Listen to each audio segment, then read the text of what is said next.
Hello. You're a little quiet. I don't know if you can hear me fine. Yeah, I can hear you fine. Oh, okay, no, Uh, that's better actually. I think you just got closer to the mic. yeah, I did. Well, Uh, thanks for doing this, and I appreciate all Alan and Chris like trying to like set this up. Um, and thanks for now watching both of my feature films. Although uh, you watched them in the wrong order, I think you. I did, but I really enjoyed both. But Oh, thank you. it's a pleasure to be Yeah. speaking with you today. You're, Um, you know, it's funny. You're the only person I think who's done that, who's at this point who has watched Seance and then watched Scrap. I mean, uh, very few people have seen both. yeah. And yeah, I think you're the only one who saw them in the reverse order. It's like a weird order to see those films in. It is. But yeah, please tell us about your feature debut, Scrap. Well, gosh, I was just thinking about that. Like I've been working on it for 7 years now, which is frightening. Um, really frightening. But it started as a short, did the short in 2018, which is how Anthony and I met. And then we did an entire year of festivals with the short throughout 2019. And then 2020, obviously there was a pandemic. We raised the money for Scrap, shot that in 2021, premiered that in Deauville in 2022, and then kind of went on this amazing 2 year festival journey with it where we screened in 43 film festivals. We won like 2 dozen awards. So it's been so long. So like to finally now have it be coming out on VOD is great. It's been like, it's been crazy, but I'm like so happy that people can actually buy it and watch it. Yeah, definitely. And I read, you wrote a statement about you were going through a tough time period in your life, and you kind of based this film off of that. Can you tell us a little more about that? Well, I kind of have to be careful because it does sound like a little bit like was sleeping in my car, which is not the case. Not the case. But yeah, I think I was at a crossroads in my career a little bit, and I had wanted to direct for a long time. I felt very frustrated that that wasn't really happening. Um, and so I think, yeah, I think scrap a little bit like I did feel like I wanted to portray three characters who were all at crossroads with their lives. And, you have Beth, obviously, who she has to figure out how to stop sleeping in her car. But even with Ben and his wife Stacy, like they're going through IVF, they're trying to have a child. They both have conflicted emotions around that. So, you're kind of catching all these characters at this. They're not quite midlife, so it's not quite a midlife crisis, I guess, or I guess maybe for, yeah, sort of, not really, a little too young for midlife, but they're going through a little bit of a, I don't know, a third of the way through life crisis and 33% of the way through crisis, and they all have to reconstitute a little bit like what they what they're going to do next to try to kind of achieve their goals and sort of having to let go of the life they thought they would have in order to make room for the life that they're going to have. Yeah, and I think a lot of people can relate to that. I've been through tough times before too. The part in your statement that I thought was funny was the part about you had the same crappy Hyundai Elantra that you had since college. I Do still not have have that car anymore. Don't have it anymore. I, Thank God. I I still have the same crappy Hyundai Elantra that I had since Listen, it was a college. good car. They're a good car. Yeah, No shade they're to a good Hyundai. car. They're a But yeah, good car. I mean, yeah, I do remember getting to that point where I was like, I am literally still driving the same like piece of shit car like from college. Like, what am I doing in my life, And it wasn't that I necessarily didn't have the money, but it was almost like I was in like a holding pattern, Like I knew it had long been time to get rid of it and to get a different car. Like there were like upgrades I needed to be making in my life that I think for maybe emotional reasons I wasn't making.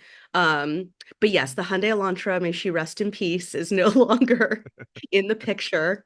Yeah, yeah. But I mean, listen, they're a good car. Yeah, Very safe. yeah, that's true. Yeah, Anthony Rapp is obviously a very talented actor. A lot of people know him from Star Trek Discovery. But how did you build that brother and sister kind of chemistry that feels so authentic in the film? I mean, I think you just get lucky and you cast Anthony Rapp as your brother. Um, So I think part of it is like when you have an actor that's that good, um, I mean, good actors, I think naturally just are able to create realistic relationships with other actors. Like they're just because they put in the work to make that backstory real, so everything in the film, like, the death of our parents and him raising me, it wasn't that he and I had long conversations about, all the facts around that, but it was that I think emotionally we both understood kind of what effect that would have on each of us. But yeah, we didn't really like rehearse. We didn't even do a table read. But I was really lucky because we had met on the short, and so I wrote the feature after working with him on the short. So I was writing the feature with him in mind. So I guess it would have been awkward if I had sent him the feature script and then he didn't do it, because I would have had to change some things probably. But I just remember so clearly sitting at my computer and writing the script, being like, oh, he has to play this part. Like he has to do it. Because the short was only essentially the first like 15 minutes of the feature. So there was a lot more story to explore, especially with his character. Yeah. Um, what kind of challenges did you face making this film? I mean, I think just like most indies, the length of time it takes to get the financing. There were meetings I had with companies, production companies that felt like they were going in the right direction and then would fall apart. You wouldn't hear back from them and like months would go by and you're like, is this still happening? Like, does this company still want to make the film? So I think kind of just continuing to persevere past all of those dead ends. Um, and then ultimately, when you finally actually do get a small amount of money to make the film, figuring out, okay, how do you make that money stretch as far as you possibly can? Because scrap is, yeah, I guess you would consider it for film, like a low budget film, but it still costs a lot of money. We had a lot of locations all over Los Angeles, and Los Angeles is not a cheap place to film. This isn't like, you hear stories now, but I get jealous when I hear other filmmakers talk about filming in like, some random small town in Iowa. And they're like, oh yeah, we just like asked if we could film at that gas station. And they said, sure. And then they fed us lunch, and you're like, what? Like in LA, as soon as you go and you're like, oh, I'd like to film here. They're like, great. We want $20,000. We want, like the sort of the list of demands. Um, so I think that was a really big challenge. Like, how are we gonna make this film work, because it is ambitious, and there was just things I wasn't willing to cut. Like I was never going to cut the roller skating rink, and I was never going to cut some of these locations that I was in love with and I felt was so crucial to the storytelling. Yeah. Um, yeah, this question kind of goes in hand with that. But what what advice would you give to other first time filmmakers?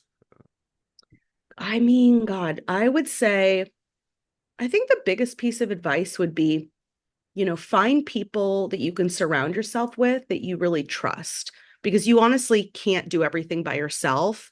And I think because I was directing it and I'm writing it and I'm acting in it and I'm also producing it with my company, you're there's no like off the clock, right? And so you kind of do have to figure out like who can I trust to work with me on this? And it's going to be a multi-year process, you know.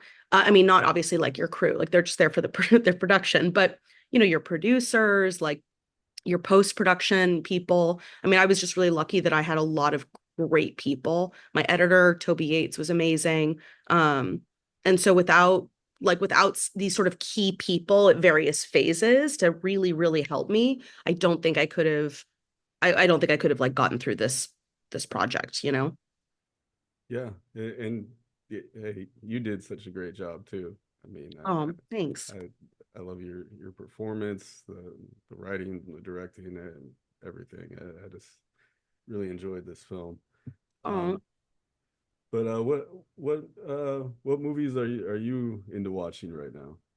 this is like such a mean question because obviously I've seen nothing. So I no, truly like nothing, nothing. I can tell you what some interesting random independent films that I've seen at festivals are, but I really yeah, I mean I just like haven't seen that much. I remember last year like I was only, able to catch oh my God, now I'm gonna remember Past Lives because it was I was like at a random film festival in Middlebury, Vermont, and they just happened one night to play that instead of an independent film. And so I was like, oh, a studio movie, And so I like I saw that. Obviously, I loved it. Yeah.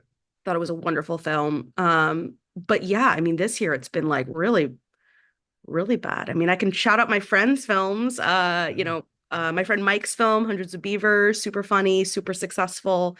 My friend Tess has a great film called Him, which is going to come out next year, which is like a satire on The Bachelor, which is super dark and funny. Um, and it's like behind the scenes of like the Bachelor, Bachelorette franchise. Uh, yeah, I mean, there's like just these sort of great indies that I think are breaking out now. That it's fun to like, you get to like be in a class sort of because you get to go on this like festival journey with the same films. So I feel like there's like like a graduating class of all of us who like have released our films either this year or we'll be releasing it in early next year. So yeah, those would be ones off the top of my head I recommend people check out. Yeah, it's definitely a great time for independent film right now. So what's next for you? Well, I think hopefully I submitted Seance to some more festivals. So hopefully we do a little bit of a festival run next year. Although don't think I'm gonna do as long a festival run with Seance as I did with Scrap. But yeah, do a festival run with Seance and then hopefully get it distributed in the back half of 2025 or early 2026. And then writing my next feature and starting the process all over again. Nice. Well, hey, people should definitely check out Scrap and Seance, but Scrap is available now on iTunes, Google, Amazon, and Vudu. Uh, thank you so much, Vivian. Thank you so much for doing this. No problem. All right.